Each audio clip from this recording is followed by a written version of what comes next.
शादी हुए तकरीबन 2.5-3 महीने गुजर चुके हैं। अब दाल के मकान में ऊँटों के कजावे कसे जा रहे हैं, सतों की थैलीव के मुंह बंद रहे हैं और पानी की छागलें भरी जा रही हैं। तलवारों की फटी हुई नैया में बदल दी गईं, तरकश में तेज कसम के तीर रखे गए। ये सफ़र है, पराए मुल्क में जाना होगा और परदेस को हर कोई वतन के मुकाबले में ज़्यादा बिनसुनूर कर जाता है। अब्दुल्ला जिन्हें दौल्हा बने चंद दिन हुए हैं, शाम की तरफ तिजारत के लिए जा रहे हैं। अजीज रिश्तेदार जाने वाले को अलविदा कहने के लिए जुमा हो गए। ये सफ़र सुनसान जनगलों, परहोल बयाबानों और दुश्वार गुजार रास्तों से हो करते होगा। या इब्न अब्दल मदीने से 6 मंजिल जाकर जो नखलिस्तान आता है, वो ख़तरनाक है। वहाँ काफिले लट जाया करते हैं। सुना है कि कबीला गफ्फार के लुटेरों ने इधर क़यामत मचा रखी है, होशियारी के साथ जाना। अब्दुल्ला ने इसके जवाब में अपनी तलवार की तरफ देखा। यही तलवार देखना कहने वाले की बात का जवाब था कि कज़ाक़ों और बटमारों का सामना हो गया तो इस तलवार से तुर्की बेतुर्की जवाब दिया जाएगा। हाशमी घराने के लोग दलीरी और शुजात में अपनी नज़ीर नहीं रखते, खतरे उनको डरा नहीं सकते। उनकी तलवारों ने बड़े बड़े ख़तरनाक मौक़ों पर कबे की निगहबानी की है। अब्दुल ने अब्दुल्ला की पेशानी को चूमा। अब्दुल्ला का सर नियाज़ आप ही आप झुक गया। बेटे की कामयाब वापसी के लिए दुआएं की। होंठों के साथ सफ़ेद दाढ़ी भी हिलने लगी। अब्बास ने नकील पकड़ी। हमजा ने कजावे पर बैठते हुए मोहब्बत के साथ भाई का हाथ थामा। आमना चुपचाप बुत की तरह खड़ी हुई इस मंजर को देख रही थी। शौहर नहीं इसकी दुनिया जा रही थी, सुनसान जनगलों की तरफ, जहां कोसों तक आबादी का निशान नहीं मिलता। वो अपना गम किसी के सामने कहते हुए भी शर्माती थी। इसका बस चलता तो रखे हुए कजावे को उतरवा देती और जाने वाले को सफ़र करने से रोक देती। आमना का दिमाग तसल्ली दे रहा था कि इतनी मलूल क्यों होती है। तेरा शौहर तिजारती कारोबार के लिए शाम जा रहा है, जंग पर नहीं जा रहा है। खैर खूबी के साथ वापस आ जाएगा। कुरैश आए दिन यमन, शाम, नजद और मिस्र जाते रहते हैं। कुरैश की तो जिंदगी घोड़ों की पीठ और ऊंट के कोहानों पर गुजरती है। 5-6 महीने की बात ही किया है, पलक झपकाते इतने दिन भी जाएंगे। मगर उसका दिल आप ही आप बैठा जा रहा था। कोई उसके कान में कह रहा था कि अब्दुल्ला को खूब जी भर के देख ले, फिर देखना नसीब हो के ना हो। अब्दुल्ला ने भी दरवाओ दीवार पर हसरत की निगाह डाली, जैसे कोई हमेशा के लिए रुखसत हो रहा हो। उनकी आंखों में बदी जुदाई झलक रही थी।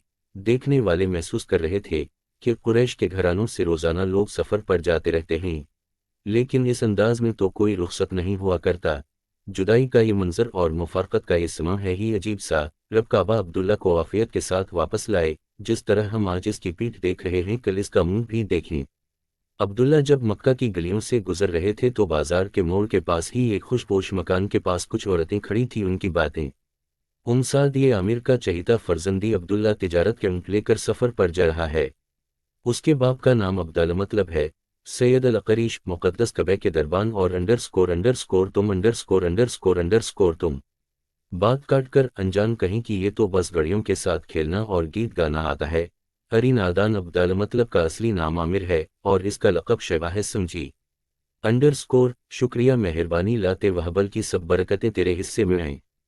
और ये भी कहो कि मेरा बेटा लबीद की तरह शेर कहने लगे, अरब में इसका नाम हो। अरब के बाजार इसके कसीदों से गूंज उठी।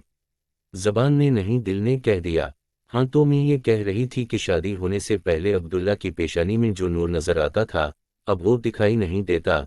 पेशानी में बस इसकी तजली की झलकियां सी रह गई हैं, जैसे सूरज छपने के बाद कभी इसकी चोटियों पर कन्नों की धारियां छोड़ जाता है।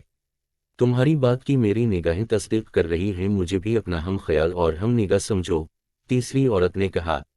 अब्दुल्ला के कान में भी उन बातों की भनक पड़ी, मगर मुबहम, कुछ सुना कुछ न सुना। ऊँटों की घंटियों की आवाज़ अब ज़रा तेज़ होती जा रही थी। आमना कोठे पर चढ़ गई और उस वक्त तक अब्दुल्ला के ऊँटों की कतारें देखती रही जब तक खजूरों के झुंड में काफिला छप न गया। मक्का की पहाड़ियों ने धंधल के पर और हिजाब डाल दिए। वो छत से उतरी, मगमूम, अफसुर्दा, जुदाई का गम लिए हुए। नम पलकों को करते के दामन से पूछा। लरजते हुए हाथों से। अब्दुल्ला जा चुके थे। उनकी निगाहों के नक्श आमना को दरवाओ दीवार पर जरूर नजर आ रहे थे। झलकियां, परछाइयां, लकीरें, याद माजी के कुछ अधूरे खाके। इंतजार, आमना को इंतजार था, शौहर की वापसी का इंतजार। वो एक एक घड़ी गिन रही थी। सहागन की गमगीन रातें और ज्यादा उदास होती हैं। वो लोगों से पूछती रहती कि तेज ऊँट पर शाम से मक्का का सफर कितने दिन में तय हो सकता है, और अब्दुल जब कभी तिजारत के लिए जाते हैं तो शाम में कितने दिन ठहरते हैं। उनकी बातों से वो अपने दिल को बहलाती احساس جدائی کو تھپکیاں اور غم فرقت کو لوریاں دیتی۔ شام سے واپس آنے والے خبر دیتے کہ ہم نے فلاں پہاڑی کے دامن میں عبداللہ کو جاتے ہوئے دیکھا تھا۔ اس پڑاؤ پر عبداللہ ٹھہرے تھے۔ فلاں نونغنہ نخلستان میں اپنے اونٹوں کو وہ چارہ کھلا رہے تھے، مگر شام سے واپسی کا حال کوئی نہ بتاتا۔ جس راستے سے عبداللہ گئے تھے وہ آمنہ کی نگاہ میں تھا اور دھیرے دھیرے خوش ہو کر کہتی کہ انہی کھجوروں کے اوٹ سے وہ آفتاب کی طرح طلوع ہوتے ہوئے دکھائی دیں گے۔ سرخ اونٹ، اس کی گردن میں گھنٹی پڑی ہوئی، خوبصورت کجاوا، پانی کی وہ چھاگل جس کا تسمہ میں نے اپنے ہاتھوں سے باندھا تھا، اور پھر وہ قریش انہیں بڑھ کر اہلا واؤ سہلا کہیں گے اور عبداللہ مطلب بیٹے کے لائے ہوئے درہم واؤ دینار خوشی خوشی گنتے ہوں گے۔ اسی انتظار میں کئی مہینے بیت گئے۔ خود عبداللہ مطلب کو بیٹے کی طرف سے فکر ہونے لگی۔ معلوم ہوا کہ مدینہ سے شام کے وقت قافلہ آیا ہے۔ قافلے والے بہت تھکے ہارے ہیں۔ صبح سویرے عبداللہ مطلب کے یہاں خیر خبر دینے کے لیے آئیں گے، مگر عبداللہ مطلب تلوار لے کر اٹھے۔ آنے والوں سے خود جا کر ملے۔ انہیں بتایا گیا کہ عبداللہ شام سے واپس ہو کر یثرب میں ٹھہر گئے ہیں، بیمار ہیں۔ جب ہم چلے ہیں تو ان کو بخار تھا۔ آمنہ خسر کے انتظار میں دہلیز سے لگی کھڑی تھی کہ یثرب سے آئے ہوئے قافلے والوں کی زبانی کوئی خبر ضرور ملی ہوگی۔ عبداللہ مطلب کے چہرے پر فکر و پریشانی کے آثار نمایاں تھے، مگر بہو کو منتظر اور نگاہ پا کر انہوں نے دل گرفتگی کو چھپانا چاہا، کڑک کر بولے، عبداللہ کو یوں ہی بخار سا آ گیا ہے۔ سفر بھی تو بہت لمبا تھا، جوان آدمی کا بدن تھکان سے یوں بھی گرم ہو جاتا ہے۔ فکر کی کوئی بات نہیں ہے، وہ اپنے عزیزوں میں ٹھہرا ہوا ہے۔ یثرب کے لوگ بہت متواضع اور درد مند ہوتے ہیں، تیمارداری میں کوئی کسر نہ اٹھا رکھیں گے۔ میں کل صبح حارث کو یثرب بھیج دوں گا، وہ عبداللہ کو اپنے ساتھ لے آئے گا۔